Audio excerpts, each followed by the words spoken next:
Hi friends, welcome back. പുതിയൊരു വീഡിയോയിലേക്ക് എല്ലാ കൂട്ടുകാർക്കും വീണ്ടും സ്വാഗതം. നമ്മുടെ റോസയിലൊക്കെ പൂവൊക്കെ ഇപ്പം നന്നായിട്ടുണ്ട് കേട്ടോ. പുതിയതായിട്ട് വീഡിയോ കാണുന്ന ഏതെങ്കിലും ന്യൂ വ്യൂവേഴ്സ് ഉണ്ടെങ്കിൽ പ്ലീസ് ഒന്ന് സബ്സ്ക്രൈബ് ചെയ്ത് സപ്പോർട്ട് ചെയ്യാൻ മറന്നു പോകരുത്. വീഡിയോ ഇഷ്ടമാണെങ്കിൽ ലൈക്ക് ചെയ്യാനും നിങ്ങളുടെയൊക്കെ അഭിപ്രായങ്ങൾ കമൻറ്റ് ചെയ്യാനും മറന്നു പോകരുത്. സപ്പോർട്ട് ചെയ്യുന്ന എല്ലാ കൂട്ടുകാർക്കും ഒത്തിരി നന്ദിയുണ്ട്. ഇന്നത്തെ വീഡിയോയിൽ നമ്മളൊരു വെറൈറ്റി ഒരു തള്ളപ്പൂച്ച 2 കുഞ്ഞുങ്ങളെ കൊണ്ടുവന്ന് ഇട്ടായിരുന്നു കേട്ടോ. ഭക്ഷണം കഴിക്കാറായതാണ്, പക്ഷേ തള്ള അങ്ങനെ ഇടയ്ക്കിടയ്ക്ക് വരാറുണ്ട്. കുഞ്ഞുങ്ങൾ ഭക്ഷണമൊക്കെ കഴിച്ചു തുടങ്ങി.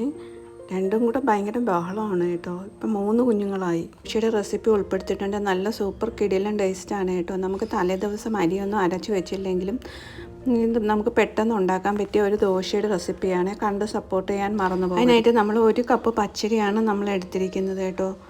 അതേ സെയിം കപ്പിൽ തന്നെ 1 കപ്പ് ഉഴുന്നാണ് പിന്നെ എടുത്തിരിക്കുന്നത്. പിന്നെ പയറാണ് എടുത്തിരിക്കുന്നത് കേട്ടോ. അതേ സെയിം കപ്പിൽ 1 കപ്പ് പയർ.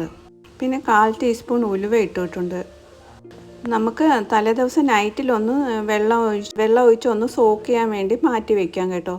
എന്നിട്ട് മോർണിംഗിൽ നമ്മൾ എല്ലാം കഴുകി വൃത്തിയാക്കിയതിന് ശേഷം നമുക്ക് ഇതൊന്ന് അരച്ചെടുത്ത് നമ്മളൊരു ബൗളിലോട്ട് മാറ്റിയിട്ടുണ്ട്. നല്ല സൂപ്പർ ടേസ്റ്റിയാണ് കേട്ടോ. ഈ ദോശ ട്രൈ ചെയ്യാൻ മറക്കണ്ട കേട്ടോ. നമുക്കൊരു വെറൈറ്റി ആയിട്ട് തോന്നും. ഒരു കറിയും ഇല്ലെങ്കിൽ നമുക്ക് കഴിക്കാൻ പറ്റുന്ന ഒരു ദോശയാണ് കേട്ടോ. നല്ല നമുക്ക് എന്നിട്ട് പാകത്തിന് ഉപ്പൊന്നും ഇട്ട് കൊടുക്കാം. എന്നിട്ട് നമുക്ക് കലക്കി എടുക്കാം കേട്ടോ.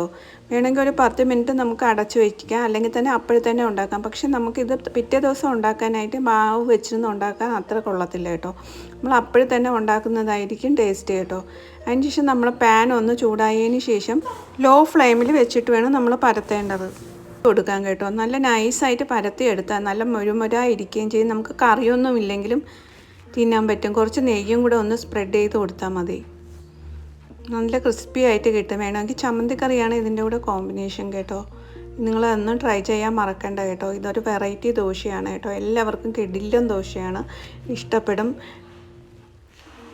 വീഡിയോ കണ്ടുകൊണ്ടിരിക്കുമ്പോൾ വീഡിയോ ഇഷ്ടമാണെങ്കിൽ ഒന്ന് ലൈക്ക് ചെയ്യാനും നിങ്ങളുടെ ഫ്രണ്ട്സും ഫാമിലിക്കും ഒക്കെ ഒന്ന് ഷെയർ ചെയ്ത് തുറക്കാനും മറക്കല്ലേ.